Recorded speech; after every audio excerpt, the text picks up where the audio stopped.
Great chat today, David. So I was just curious, so you spoke briefly about the low AOV value that you have on the marketplace for Pango, and I'm curious how that sort of affects or influences the strategy that you have when you're thinking about scaling up the supply side of your platform. And you've mentioned wanting to have a lot of small guys on the platform, and that you'd prefer that. Well, if you're selling one book for 15 bucks, that's a lot smaller of an upside for a seller. And so I would imagine with a low AOV, you have to be kind of rapidly onboarding these people at scale. And so I'm really curious how you think about, that AOV perspective in terms of wanting to get tons of these small types of suppliers on the platform, and what kind of strategies you guys are using and what you'd recommend. Yeah, it kind of falls back into like what I was mentioning about how Reverb was enabling people to have their own guitar stores without having to go buy them. And it's the same thing with Pango is these are people that are like, oh, I want to sell some books for hobby, for fun.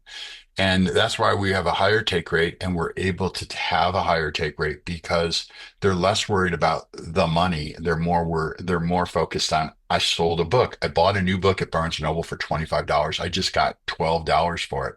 I now have $12 to go buy my next book. And these are people that love to read.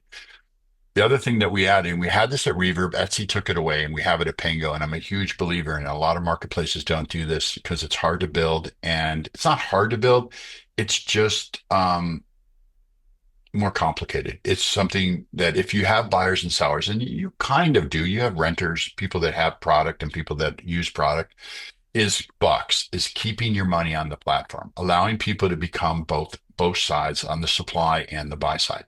And we have that at Pango and Pango Bucks, so that sellers are now generating money and they're using that money to buy books on Pango. So what we're doing is we're kind of fulfilling this desire of generating some extra cash and then using that cash as my kitty. And people did this in the music. In the musicians, what they sometimes had to do is they sometimes had to hide their musical instrument purchases from their spouse because it was a really we called it GAS, gear acquisition syndrome. It was a real obsession, and people had it. I'm experiencing the same thing with book people. These people just love books. They love physical books, and they want more of them. So this idea of creating some sort of budget where I had to sell three to go get one, I think is a really powerful paradigm.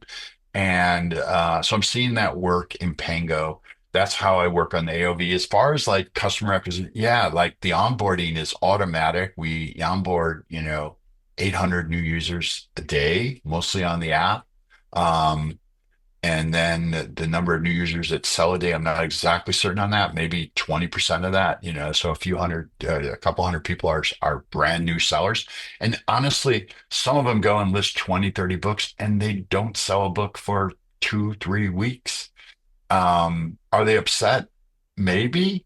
Did their expectation change? But then some people list 20 books and they sell two within a day and they're like ecstatic, right?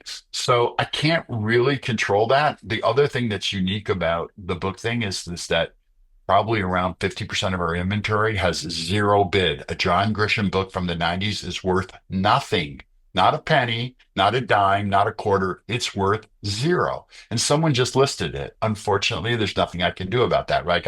I want people to believe that they have something that's a physical book that has value, but it has no value.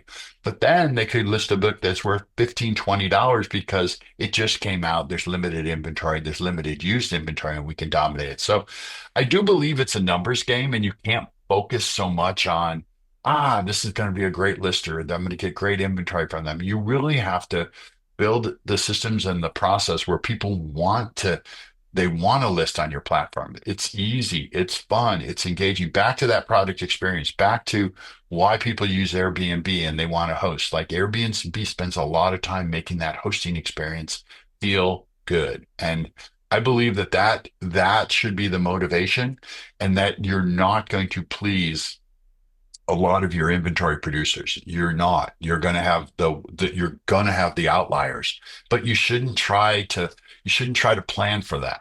You should almost try once again, like the way we did the tuners, like you should try to build a big haystack of inventory. Now, in your case, you want to make sure these are quality, the products are quality, that the renters are going to have a good experience, that the sellers are going to be there. And you then have to go do the authentication work to do that, but you shouldn't try to limit it the size of the door. The door should be really, this is once again David's opinion. Doors should be really wide. Authentication should be really smart.